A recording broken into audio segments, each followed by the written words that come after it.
Hello, and we are back. This is Yovonka Lee. And Felicia Powell. And this is Us Against It. Okay, guys, we got something special for you on today. We're going to tell you a little bit about ourselves. We've had a couple of episodes out there, and we really hope you guys have been enjoying it. Yeah. We hope that it has been informative for you guys. But I know you're sitting back wondering, okay, who are these women? Who are these two chicks? And where did they come from? Right. What is this whole us against it is? Right. Okay. So that's what we're gonna do. Okay. We're gonna tell them about a little bit about ourselves. Okay. So I'm gonna pretend like I'm like Barbara Walters. She was like Barbara Walters, or maybe I should be Oprah. Yeah. Okay. So Felicia. Yes, Yovonka. Tell me a little bit about yourself. Where are you from? I am from the south side of Chicago, black and white all the way. Grew up in Chicago. Very happy childhood for the most part. Didn't even know what was going on in the world, and that's the way it's supposed to be. Yeah, right? Yeah. Right. Your parents protected you. Yeah, they did. They absolutely did.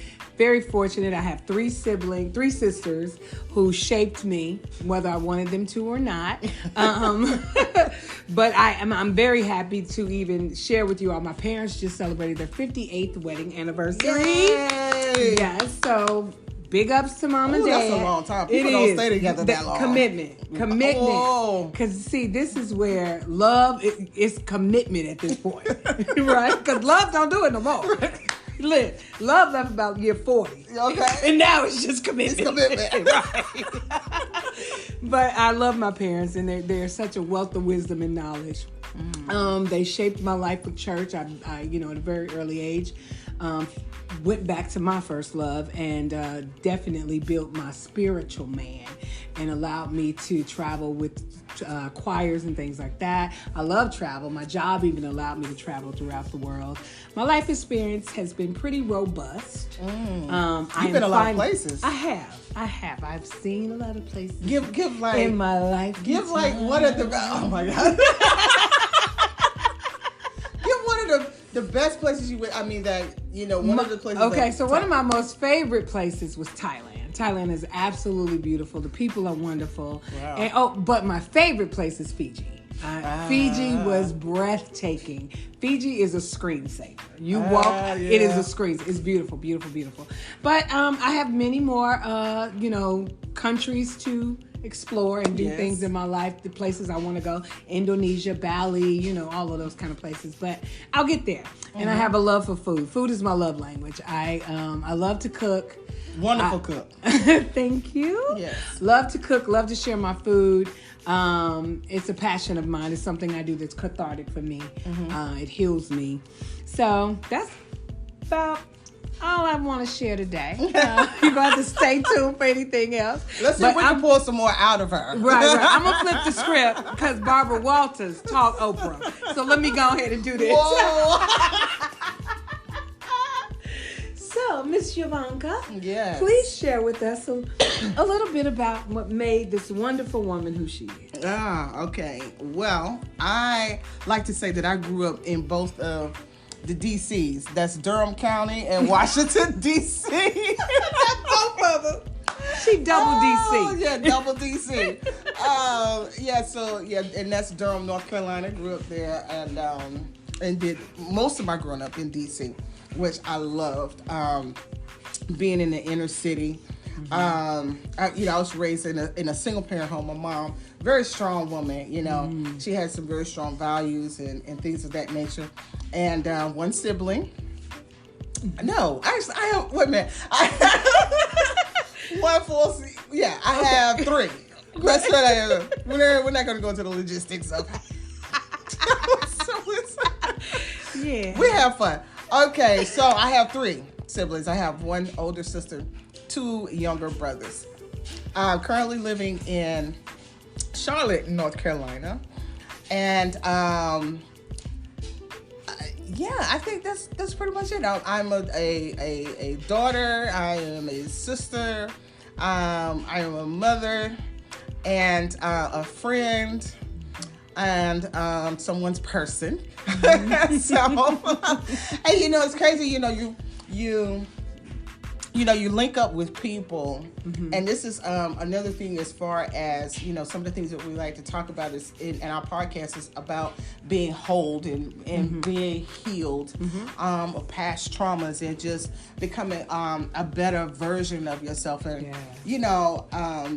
Felicia and I are really, really good friends and more. And so, sometimes if you look at how you were brought up, and then you look at how someone else was brought up, you go into your head and you say, how are we going to how be can compatible? Two walk together unless they agree, right? Because our backgrounds were so very vastly different, and I think that was one of the questions that I had asked you, right? Like how can we move forward with this relationship, this friendship, this building, when our past was just so very different.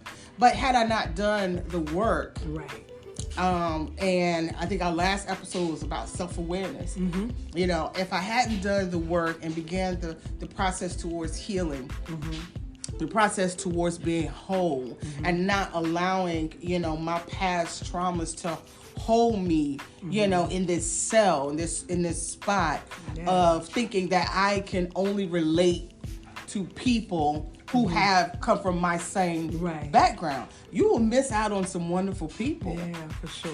So I'm so glad that I did the work, before you and I met. Right.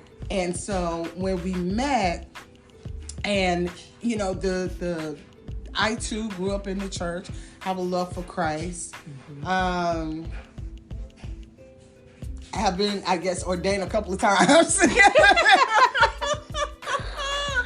been ordained a couple of times in the ministry, but that's a whole other story. That's an episode. That's a whole nother episode down the road. Yeah. So for sure. So I'm glad that I put in the work before we did meet, and when we met, and we did see some similarities. Absolutely. That's a wonderful thing about sitting and not allowing your past to hold you hostage, so you can hear another person's story clearly. And then you will find those similarities. You do. You absolutely do. One of the things that struck me as almost kindred is because we did share the same values, but one of the things that I absolutely love about you is that you are 100% teachable and you are open to others' perspectives. And a lot of people say that they are, but they're not necessarily. They still revert back to I know what you said and it sounded good, but I'm my mama's third child. Yeah. So I think with you though, it's almost like when you latch on to a new perspective and it makes sense. You're able to process it till it's logical to you. You can move on that and you operate in that space. And I think that that's beautiful, because any change is only lip service if there's no action to follow.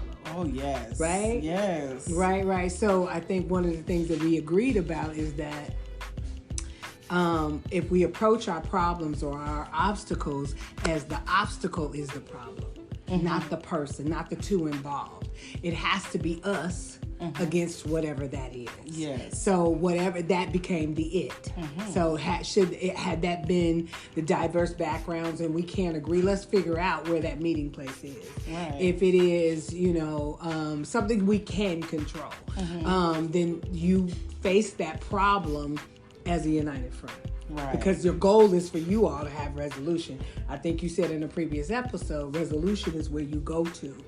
Emotion is where I go to. So there's a balance. There's a balance. We've struck a balance. So I know that you need a solution. You know that I need a minute to process my emotions. Right. You know what I mean? So I think I can never come to you and say, hey, we got a problem with the podcast, and then just look at you. I need to come to you, hey, we got a problem, and this is what I think we should do to solve it. And you know what I mean? Right. Bring you a solution so that even if that's not the best solution, at least I put some time into thinking about how we resolve it. Right. And when you're talking about, because you mentioned it, the us part of it, in turn, and whoever that person is, right? If that person is, your good friend, or if that person is your life person. right? Right. That's the one that you've decided that you're going to do life with. And I think that's something that you and I decided that, we're each other's person, right? Absolutely. And so that's a good point when you just said, as far as, you know how I am, and I know how you are. So I have to consider when you come to me with that same example, if there's something going on with the podcast, and if you are emotional about it, then I take that time to help you process that emotion. Absolutely. I can't just look over it and say, okay, let's go ahead some solutions. And so that was a great example as far as the us against it. And that's why we decided to name the podcast that, because once you come into a relationship with that person that you're saying, we are going to walk this out. Right. We are going to face whatever it is. Right. We're going to face it together. And a united front.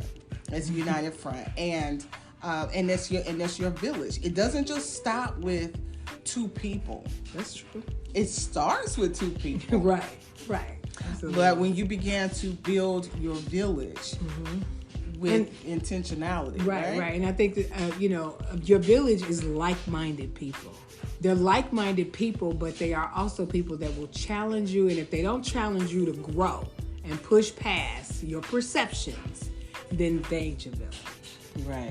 Right? Yeah. Because I don't want people who are just going to agree with me, because there's no growth there. Right. I won't thrive. Right. If you don't show me, then I will forever stay in my cycles and my patterns. So, and that's part of the us.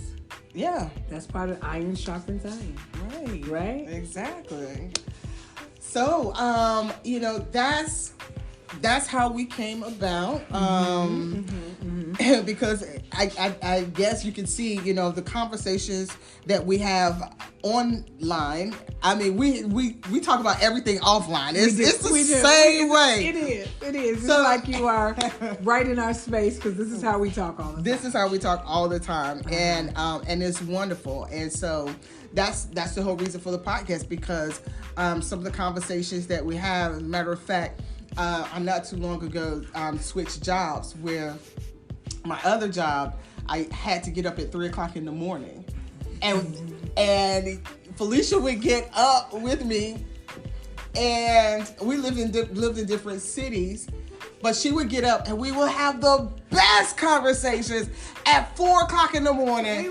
On my drive into work. I had to be there at 5. It took me about 45 minutes to get to work. And I think that's where it was pretty much birthed. Yeah, it was. The podcast, because we was like, wait a minute, these conversations are way too good. They are.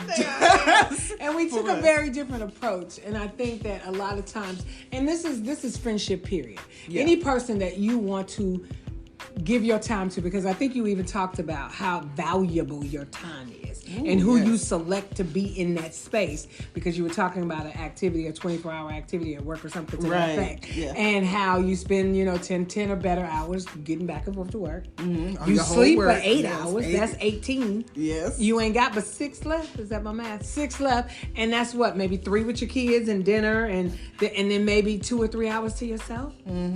Yes. To yourself. And so I think that you need to and then for those that invite other people in their space, you giving up 2-3 hours to Betty Sue and Bobby Jane and all of these other things. So time is valuable. That is the most valuable resource we have in the world, because you can't get it back. You cannot get it back. You can't buy it. Nope. You can't do none of that. So it's extremely important that you build relationships that are going to serve your purpose. Yes. I'm not saying use nobody. I'm saying build relationships of those that can pour into you. They see your purpose, they see your faith, and they can pour into you to continue that process. If they can't, then they're not your people. They're not your village. So stick and stay, folks. That's not the ones that are just there for the good times, or to glean, or to whatever to get to gain. But the ones that they're going to be there when the hard times come. Right. You know, just in those dark times. Right. Absolutely. You know, you got to be able to have people in your life. So, you know, and I know that's going into our next episode as far as about talking about us. Mm-hmm. But when you pointed on the time thing, mm-hmm. you know, when we're going and looking for jobs, right? We're seeing if this is a good fit. Mm-hmm. We're looking mm-hmm. at the company. What does the company offer? Mm-hmm. You know, mm-hmm. how can I grow with this mm-hmm. company? Why don't we do that with people mm-hmm. that we want to have? If time is so valuable mm-hmm. and we don't have much of it, we don't. Then why entertain those people that don't serve us as we will serve them? Because it's about servitude, right? It absolutely is. Whenever you go into anything, a relationship or friendship, it shouldn't be like selfish as far as what is this person bringing? I mean, right. Sure, you look at that, but what am I bringing? Right. What am I bringing to? Because you hope that person is saying the same thing. Absolutely. What am I bringing? Right. You know? Right. Just like you said, Felicia, what am I bringing to Yovonka? And I said, what am I bringing to Felicia? Exactly. You know what I'm saying? Exactly. Because if that's how we think, then everybody is getting what they need. Right. Absolutely. And then if you're not, you see the intentions that person came into your life with, and you feel comfortable enough to express what you do need. Absolutely. Absolutely. You express what you do need. Right. I think we are very capable, even when you were giving the analogy of looking for a job, even looking for a house. You know, you want these bedrooms, you want this room, you want this. Yeah. I need to have a crib space. I need to have this way. But you will go home with the dude from the club. Oh, hold on. Let that sink in. But you will go home with homeboy from the club. Mm-hmm. Mm-hmm. No information. With pull-out game. Okay, 9 months later. 9 months later, you got a lifetime of I should have took more time. Yes. Listen. That was wow. Okay, well there. That was a good dose of reality. I think one of the things, it's so crazy that God has allowed us to put into practice some of the things or some of the principles that worked for us initially. We had a very different development of our friendship. We cut to the chase. We Capricorn, sure. Favorite color green, sure. Yeah, got it. But what was your childhood trauma and how does it show up in relationships? Is the question I want to know. What is your emotional intelligence? What's your emotional IQ? Let's talk. Sure. These were the questions Felicia had. These were the questions she had. And, you know, it's just I had never been approached in that way. I was intrigued. I was like, wow. Because I am always up for, like, a challenge. Like, make me think. Right. You know, make me think beyond my thoughts. And so when she posed those questions to me, I'm like, okay. I had to come back with, okay, what exactly is emotional intelligence? What exactly is that? So she schooled me real good. It wasn't much work at all. Clearly, you all can see that. But the point I was making is simply this. For lack of a better word, we interviewed one another. Mm-hmm. We absolutely did. And one day she said to me, she was like, I'm just going over our notes from our text messages. And I'm like, oh, Lord, I got to really do all this stuff. I said, look, good, we got you writing. Good, we got you writing. This is the one thing about texting was wonderful. Wonderful. I mean, I suggest if you're getting to know someone, right? I do suggest conversation. I think you should have a healthy balance of conversation and text, throughout the day, if it's possible to do so. Of course, and we had a situation where I think the text, the message didn't go over well. Right. Mm-hmm. And when it doesn't go over well because you're seeing the comments.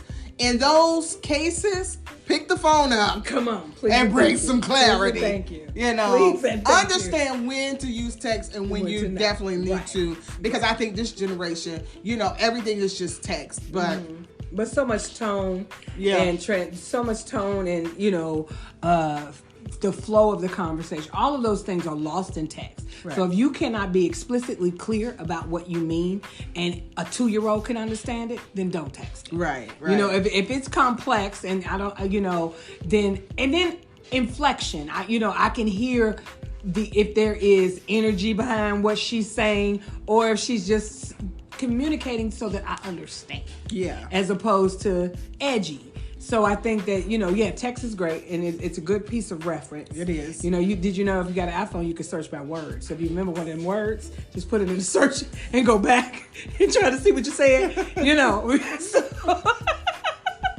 But otherwise, information enough. Yeah, it's been a very awakening journey for me because we are able to converse on a level that is far beyond what the time span that we've spent together. So I think that that's a beautiful thing, but it also fortifies the us. It fortifies because I know where she stands on almost everything. Right? I can say, I can act in her stead. I can say, well, she would say this. And that's because I know her. Right. And she could do the same for me. And I think that is, to me, the foundation of building your us so you're able to face your it. Yes, that was well said. Thank you. Thank you very much. That was well said. I had a point, but I think she made such a good point. It kind of just went out of my head.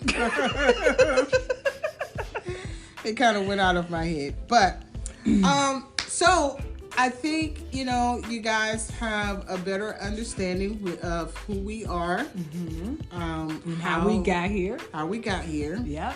And what it is that we want to accomplish. Absolutely. I think we spoke on that is that we want to help people come into a place of wellness. And a place of being whole.